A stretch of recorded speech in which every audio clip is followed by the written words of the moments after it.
Hello, I'm Andra Annette, and this is Lorilet Monegro, and welcome to Soul's Code.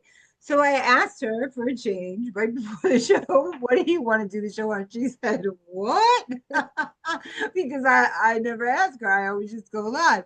So she was kind of thrown. I said, "Okay, we'll do life on life terms." And she goes, "What is that?" So I don't even know what we're going to talk about. Disclaimer here, okay? Because I have not a clue.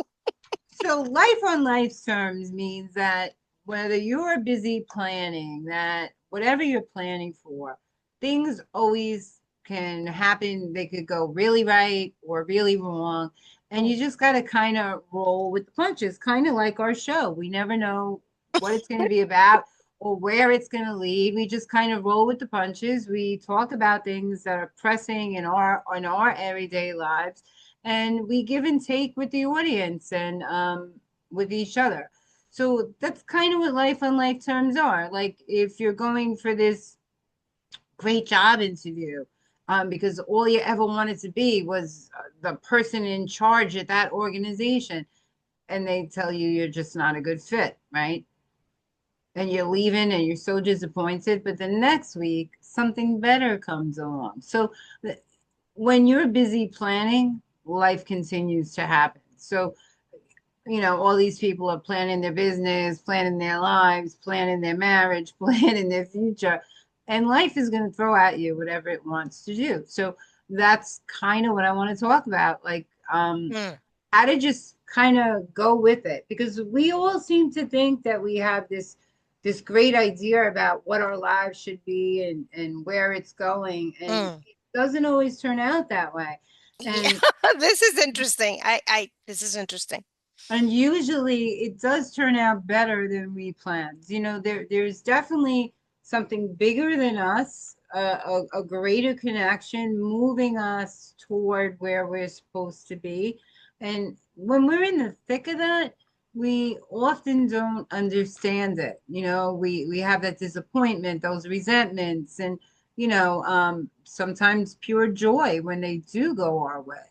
But more often than not, we hit a lot of snags in the road. So let's talk about some of those snags and Mm. what we can do to change our perspective on what those snags are really doing for us. Like Tony Robbins always says, life happens to like for you, not to you. It's kind of like the same thing. So we think that all these things that go wrong are bad, like they have like this bad aura hanging over our head, but usually it's a grander scheme that we're just part of, and we don't realize that maybe we missed that train because something was bad what might have happened if we caught it, or we needed to be a certain place in a certain time to help someone, right? So when we can stop second guessing what happens around us and kind of go with it, life is more fully appreciated, I think. Mm. I mean, I honestly did not know we were going to talk about this, but as I'm listening to you, I'm just thinking about, the fact that sometimes we do definitely go out of our way to plan, and then we left with the plans because then other stuff happens. And if anything, I'm thinking that it makes more sense to kind of have a general sketch, but to be very flexible. The idea of being flexible so that then it's easier to adapt and it's also easier to pivot. This concept of like being able to pivot so that you can triumph, right, with whatever the challenge could be, instead of being resistant to the change, embrace it, and then you actually can move forward as opposed to feel stuck. So I think that in that sense, we are better off agreeing with life on its terms. Yes, yes. We definitely are better off, I right? Than think than what than than keep fighting. Yeah, because it's not going to go our way regardless. There's a grand scheme, right? And people don't think that there's this big grand scheme, but I promise you there are. So even like I've been in health for 40 years, um, And if you would have told me even 10 years ago that I'd be writing children's books to establish health and emotional balance in children, I would have said no way, right? I wasn't even thinking about that. And it wasn't part of my plan, you know? But I Mm-hmm. wrote a book a couple of years and I said, okay, this is good. I like it. But the books weren't from my heart center. They were collaborations with other people. And I Mm-hmm. found that when I sat down and did something that was just mine, that a little bit of me healed every time I did it. And and I was now part of that plan. And before I was part of somebody else's story, but now this was becoming part of my story. And I found that I was still doing health in a sense because now I'm really focused on some of the issues that I see in the world around health, and I'm putting them in books, and I'm still helping with what I want to help, right? So Mm-hmm. um, the market is really crazy, right? And I don't want to be part of the sickness that they're selling as health. So I'm putting real health in my books, you Mm-hmm. know. Um, Mm-hmm. I have this whole series on health coming out. I did the wellness series, and I'm doing emotional concepts for kids, and acts of kindness for kids. Like we get to a certain age in life, like the elderly, and people treat us like we're less worthy, that we're not capable of certain things. People don't respect their elders the way they used to. So I'm finding cute ways to craft those stories. I just published a book on that, right? For kids, and teaching them how to slow down. And that with age comes wisdom, right? So I'm finding other ways to heal, not because I don't want to still do what I'm doing, but it's just woven into my story and it was never part of my plan. And now I'm Mm-hmm. like, now I feel like I'm hooked on phonics. I'm like, dropped there. I'm out there writing all these books. I'm like, what are you doing, Andra? And I don't know, but like all these stories come in my head, and I was like, wow, that's going to be a great idea for a story, you know? Mm-hmm. So, but that was never part of my plan. And I could either say, no, this is not something I should do. No, this is not the time. Or I could just go with it, you know? Right. I think that, one of the things that we get to do when we learn to listen to ourselves more is that we get to really be free. Yeah. With what you're doing, you are actually discovering more of you, but at the same time, you're creating a legacy of your inner most thoughts and your knowledge base. I think that that's a beautiful alchemy, right? When you consider what that unique vantage point is, but also your way of giving to the world, right? Because now that's like a gift. And you said something before. You said how you would write and you find that you heal. So inherent in it, while there's something for others that stays behind with the lessons that they learn, there's something even greater happening, which is you evolving, right? Because now you're processing emotions, ideas, thoughts, you're questioning certain things, and you're enlightening your own understanding and passing that torch. So I think this is a good spot to find ourselves in.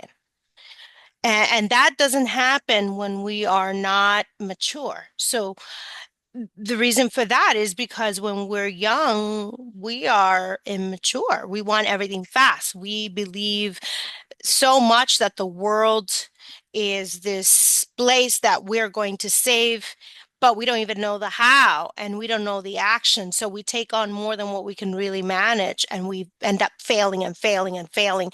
And that can make a dent in the path and make us feel many other emotions that stop us from this sweet moment that you find yourself in, which allows you to be so creative, right? And then for all these ideas to now flourish is like having a fertile ground. It's like, wow, every seed now that gets planted actually grows as opposed to before when that process hadn't happened.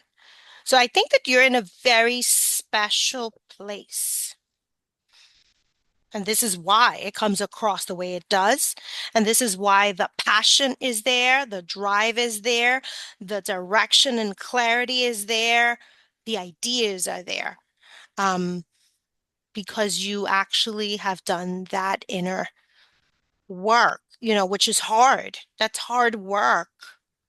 But I've seen, I mean, I've lived a pretty good life. I've lived a full life.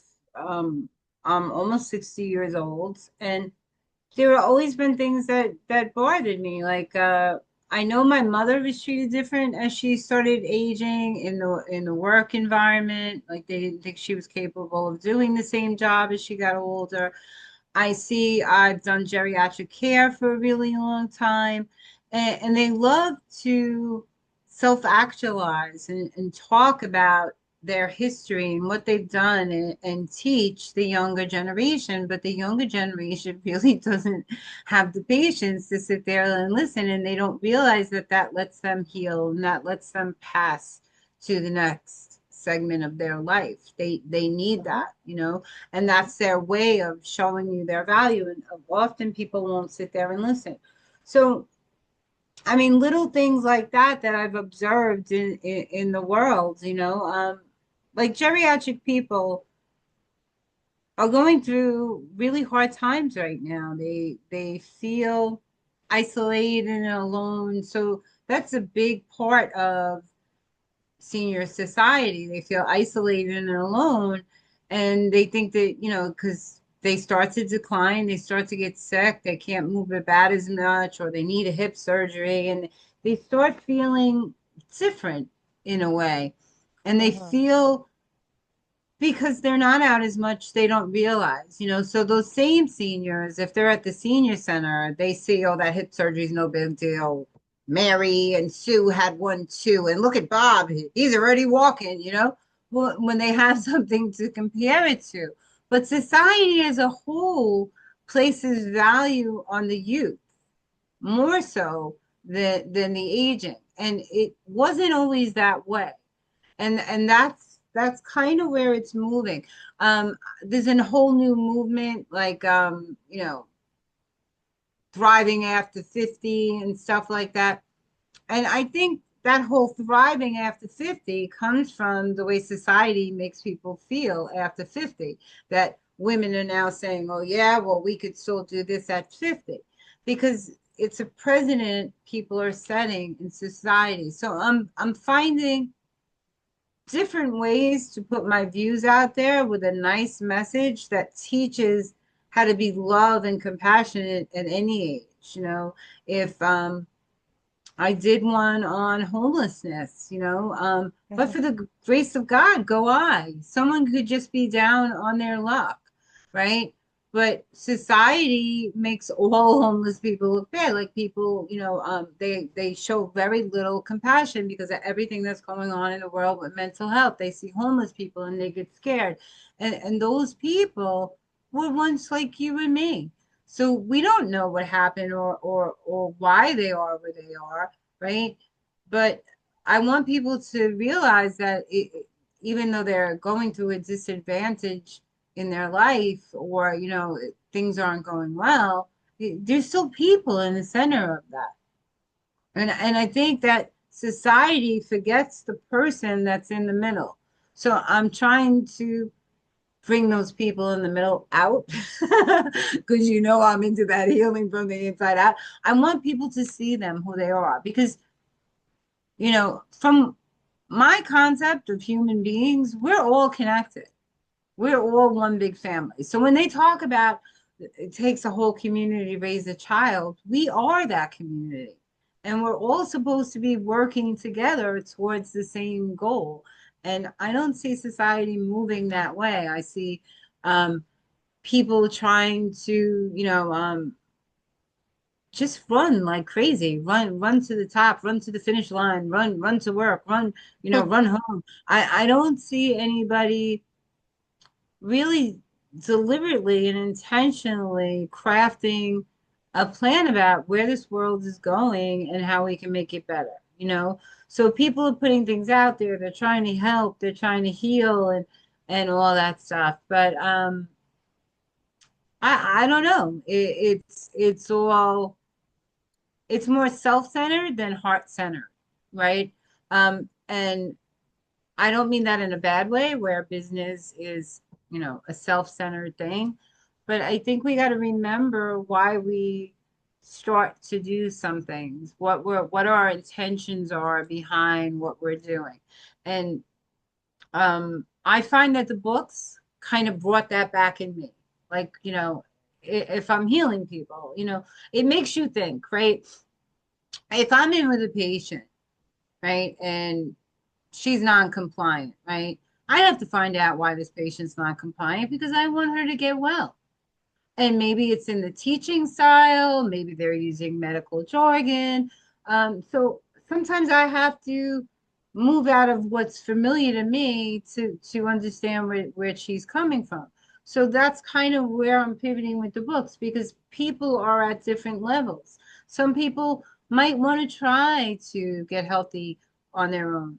Some people there might be foster kids out there that feel bad that they don't have a family of their own, whether it was through, a choice or something horrific that happened, and they might feel isolated and alone. And it breaks my heart to think of a child feeling that way. So I wrote a book about that too, right? So, so that kid knows that they're valued, and the community in that book is showing him that he's seeing those sides, right? So there's more than different ways to heal. I think today people think it's the body that's broken, and it's not the body. It's the mind that is so disconnected from each other, society, a higher power or a God of your choice, whatever you believe in. We're very disconnected. We're very ego based. We're very self-centered. And when we, it's only when we can see outside of that illusion of self that things really seem more clear, more real. For me, Mhm. I don't, because when I'm in my head and I'm worried about me, that's not a good place to be. Not for me, because then I'm not heart centered. Anything I do is not about me, because if it was about me, I would do half the things I do. Because when I get in my head, I micromanage and things don't get done. But when I say, I need to get this book to print, this kid needs to feel special, then all of a sudden it takes on a whole other meaning because it's about that child that's out there. If that makes sense, right? Mhm. But if I'm just worried about a book and what it could do for me, then it doesn't have the same meaning.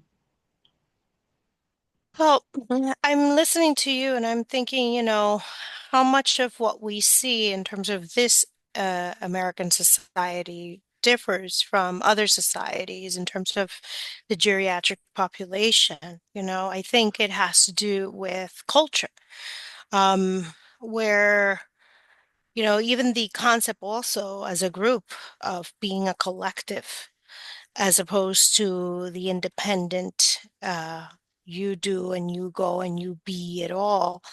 I think it has to do with the lens that we view what our lives should be. And it has to do with culture because, in other cultures, this is not the norm. In other cultures, the elders stay in the home with their extended families. They are Mm, cared for by people in their own families. Only when medical care is strictly required? Do they have to get either an outside medical provider or some kind of support? And even then, many times, like people in the family are instructed how to do the care. Um, and I really think that that has to do with culture. And I think in the US, I'm going to say, I know I've heard of a Medicaid or Medicare program where they will pay a family member to care for their elder or someone with disability or any of those things, like almost home health aid, but it's like a family member that can do Yeah, it and things like they that. do that now. They're training them now because Right, so many family members were unable to work right. and live a But quality of life because they were caring for sick people. And I think right. that's great that they're But I, finally I doing that. think it's the most honorable thing to do because not only do facilities, unless it's strictly necessary, aren't going to be able to know the inside scoop in terms of culturally, even for the food, for the caretaking, for the regular everyday interactions, the communication, so many things. Being in your home environment is so much better than being in a facility. And, a facility may be like very upset right now that they're not getting tons of clients or whatever their bottom lines are. But when we think about having a more humanistic approach and considering the aging process and having the ability to have grace with that, I think in the US, we have so much room for Growth. improving, Yes, for and growth. taking this not as a negative or not as a anybody taking advantage. Are you kidding me? A facility will charge hundreds of thousands for all kinds of things. Meanwhile, a caregiver in the home for sure is not charging hundreds of thousands. And I think that in the ultimate game, not only do we win from a culturally responsive sense, but also from just the real love aspect, right? Because a nurse, a stranger will come do their duties and do it with care to the extent that they have care in their heart, right? Because you can't buy that. You can't buy that. You can't buy love. You can buy a caregiver here, change the diaper, do whatever it is. But outside of that, from the mechanical, removed, everyday action, of a duty, when you are cared for, let's say in your extended family and you are surrounded by your loved ones, everything else changes. Your outlook has to be better than being confined to a bed where they have to heal your wounds from being so long in a bed, and I think that we ought to really start rethinking how Americans are aging. We ought to start rethinking what is the value we place on the aging process. And there's so much that we can change instead of confining people to like, okay, you're about to die, but meanwhile, all your productive years, you work like a horse.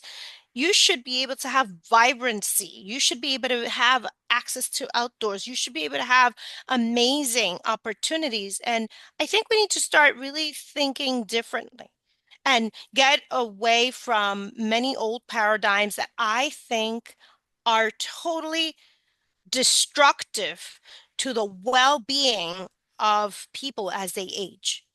Totally destructive. Like I putting somebody in a agree. place to just go die. I have a problem with that. I agree wholeheartedly. But sometimes those families are ill-equipped to take care of them, Yeah, and that's why on emotional level or just because right. they don't want to do it, you can have families with six kids and Yes, there'll only be one that will step up. I So understand, but this is why yeah, it's so a this is rethinking of how this would yeah. work. But those But thinking yeah, starts in the children. And that's why I'm focusing on the children's books because I'm yeah, going to embed that little stuff into their little minds. Because I think it just takes that thought, that process, to spark and question. So even if I just put that thought out there, because it's not just the aging, it's not just the homeless. Kids that are adopted, they're always questioning whether they belong. Then you have the all these kids suffering with anxiety and who's suffering with depression. So I don't want anybody to feel left out Mm. of the Agree. system. So I'm trying to create a system where everybody fits in. In my head, it works perfectly in my head. It's just putting those into words and then distributing it. And what the world does with it is up to them. But it relieves and releases a little bit of love every time I do it. It makes room for new love and new feelings and new emotions because I know that there's love behind it and they just come together, with a Mm. thought. And sometimes feel like something else is leading me down this road that it has nothing to do with what I want to do, that this is life on life's terms and that you're going that way, so keep going. And I'm like, okay, take the driver's seat, and I'm okay. You're building a And legacy. but things have a way of working out because I'm getting so much more out of it. It's not about finances, it's not about anything. And I did a reel the other day and I was talking about how whatever we're creating now, that's not for us anyway. That's for the future Okay. generations. You could put so much beautiful, beautiful stuff out in the world. And maybe that stuff that you put out there doesn't hit with this new millennium, right? But maybe next millennium it really takes off. Maybe it becomes really, really hip. And then your kids and their kids and their kids, and they benefit for all the things that we're putting out there, right? You hope, right? You Hmm. can teach the children as much as you want to, but you can't be there all the time. And at the end of the day, you hope that you taught them well and they make good decisions, right? But there's got to be good knowledge out there too, and there's got to be bad knowledge out there too. Um, Even I'm doing a health series too. It's very persnickety because that's who I am. That's just who I am. I am that persnickety person because I'm very confident in what I'm doing. I've been doing it for so long, just like you are about your your job and what you do, Yeah, your profession. I You love it. know, your I love beeswax, it. I love it. I love what I and you do. I have love the to. children, and I think that this is where you can see possibility, um, because the lens with which you see Yeah, it change that it view. It does. It changes things because, people get up every day and they go to work and they have a very narrow perspective of what the real world looks like, because they're not around sickness every day. They're not around children that are struggling to read and write and talk and those basic things that so many people take for granted. Yep, So it gives us a very different view. It gives us I want to say compassion, more compassion and empathy, but of course. it gives us a broader sense of gratitude that we might not have if we were in. I don't know if I would have as much gratitude for what I have in my life on a day to day if I didn't see all the stuff around me that most people would say, what are they grateful about? You know what I mean? Hmm. Because everything in their world looks like it's falling apart. But those are the same people that are so grateful for that day, for that minute, you know, for someone just to come in and, give them breakfast or something like that. So I think it changes you, you know. You can't be on around sickness or disabilities or children that are struggling without coming out of that changed. It changes you. Unless you Um, come in already decided that you are just going to do this mechanically and not grow through the process. You can't do it mechanically. They tell you not to get attached to your patients. And that's just not possible. So, because when you spend time with them, you do pick up on all those other cues. Some people might walk into a room and see somebody sitting by a windowsill. I see something very different because I've been trained to scan their whole body and see how they're sitting, what their body's telling me, what the verbal and the nonverbal is saying, so even their body tells me like a whole story. And other people walk in and just see that guy by the windowsill, right? But it makes us, I think, more intuitive in Mm-hmm. our own lives and more appreciative for what we do have in our own lives. I Mm-hmm. mean, that doesn't mean we don't complain and have those ungrateful moments because we certainly do. Um, but I think it gives you a different appreciation for health and things that we do take for granted, like speech, like reading and writing, A lot of people take it for granted until they realize, you know, the impact. like the child who's born disabled, right? That's a really good example.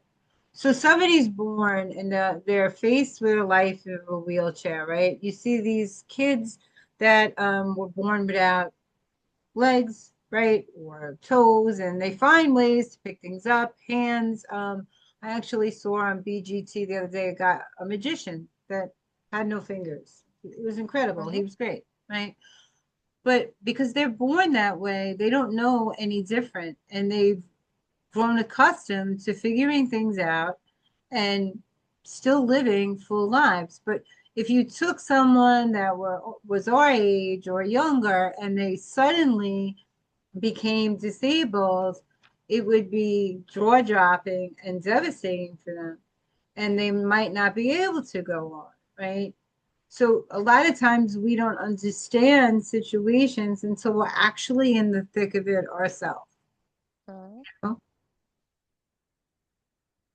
Yeah, that can be the case, but this is why it's so important for us to be mindful and see around us, observe people.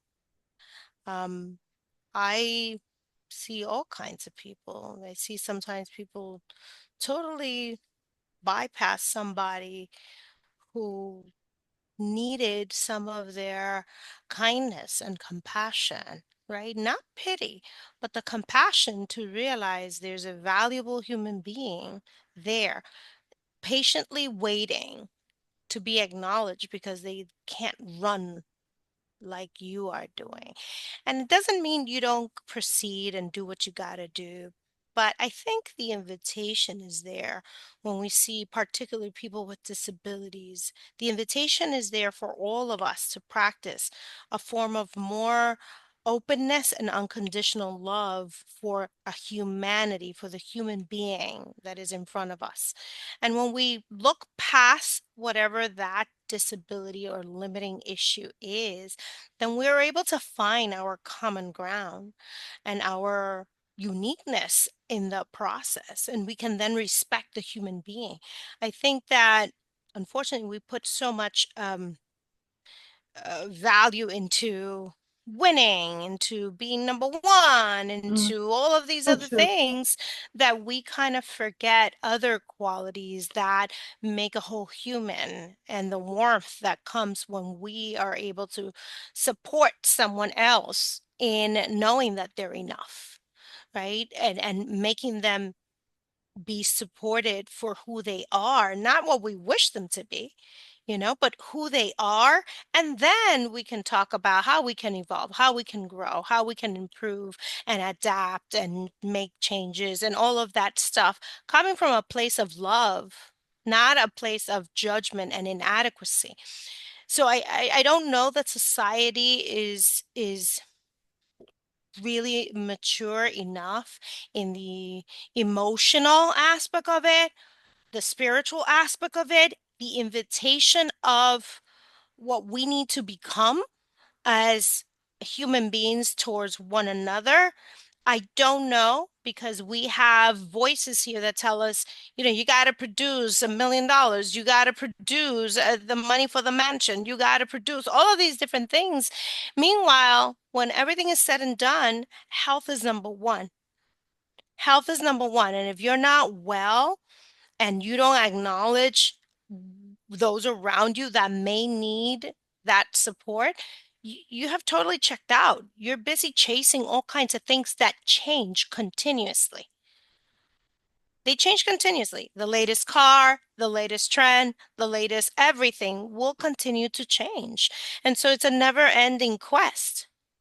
There's never enough when you Even look pursue at that. AI came out, it's fairly recent that it came out.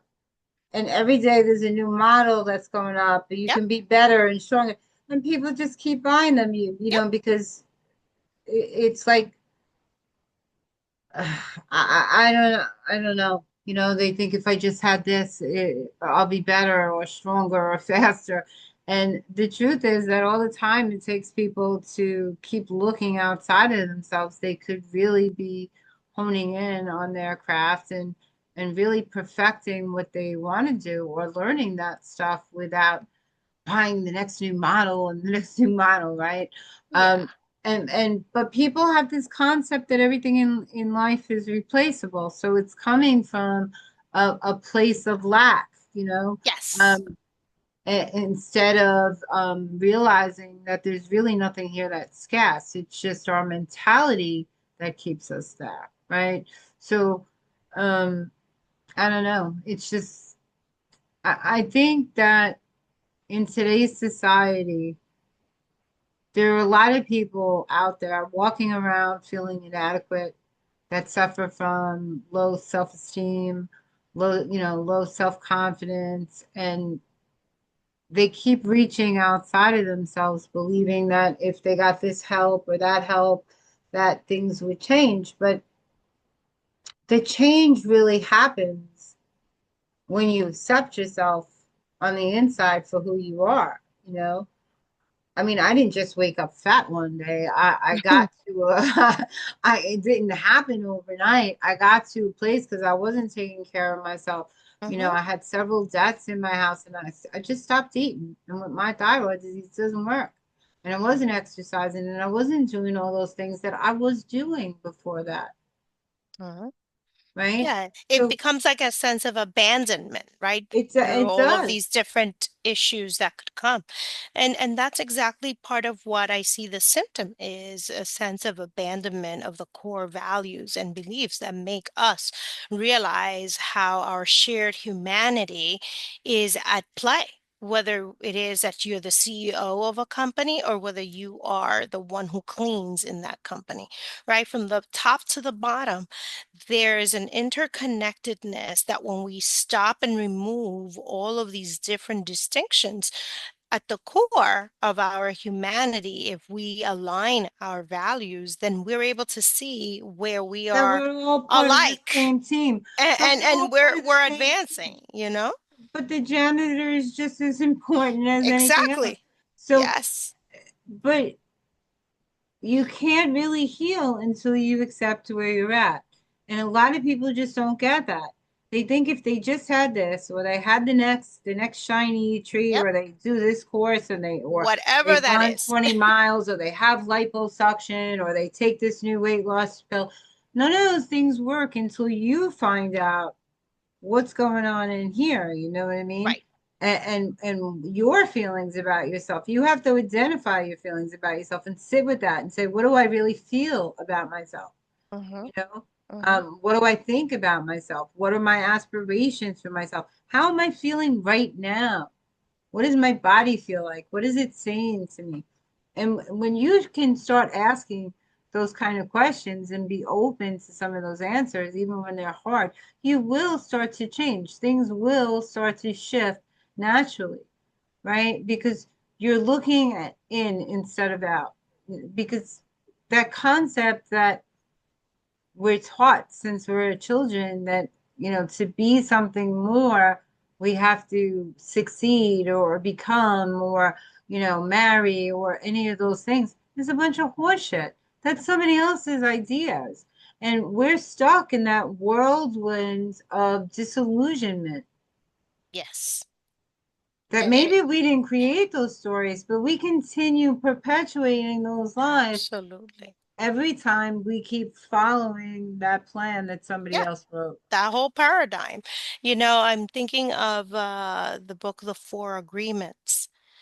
Mm. And, similar concept, right? Where we just basically, we forget who we are. We lose our identity in this process of just taking in all of these different ideas that are passed down or that just around us. But I also think that it requires us to be deliberate. If something isn't working, or we're not feeling good, or we have a lot of symptomatology that something is wrong, I think it's a time for us to say, let's put a hold, let's stop, let's look and see what's going on. What area of my life needs my presence, my support, my undivided attention? And then maybe the clarity would come. But we just keep going and going and going because we get all these weird messages that you got to keep going, that you got to keep going, that nothing has happened. No, no, no, no, no. You may need to, yeah, you can keep going, but you also have to process what's going on with your life. See where you are really needing. Is it medical support that you need? Is it social emotional support? Is it that you need psychological, support? Is it that you need to enlist a couple of friends to come at your help at some point in time? Is it that you need counseling? Is it that you need a medical intervention? Right? And coming to terms with it, not from a place of shame, but from a place of hope and realization that you actually can take a proactive choice to live your life. Your life, it's just a gift. Tomorrow will be different, and yesterday is gone. So if people kind of like start realizing, okay, I actually can change, what's stopping me from changing? What is stopping you? Ask yourself. I want to change. Okay, you want to change, but why? And ask yourself why again and again until you hit the bottom of that why. Because you need to know. Once you know your why, the clarity is going to be so, so real. Did you become unstoppable? Because now you know why and now you're clear. And that's the momentum piece that I find people have a hard time localizing, and they think it's somewhere else, is in the program, is in the video, it's in the this. It's not. It's only within you. And once that clarity comes, I swear any program will do you good. Any program will unlock you because now you are clear. And the path to that clarity is a within job, is not something that anybody out there can make you have. But you have to stop. You cannot keep moving and moving and moving. You got to stop and make a serious choice. Say, today is the day that I make a decision for my life, and I'm going to stop and I'm going to think what's working, what's not working, what can I do about it? Forget about the why. The why will come later. What can I do about it?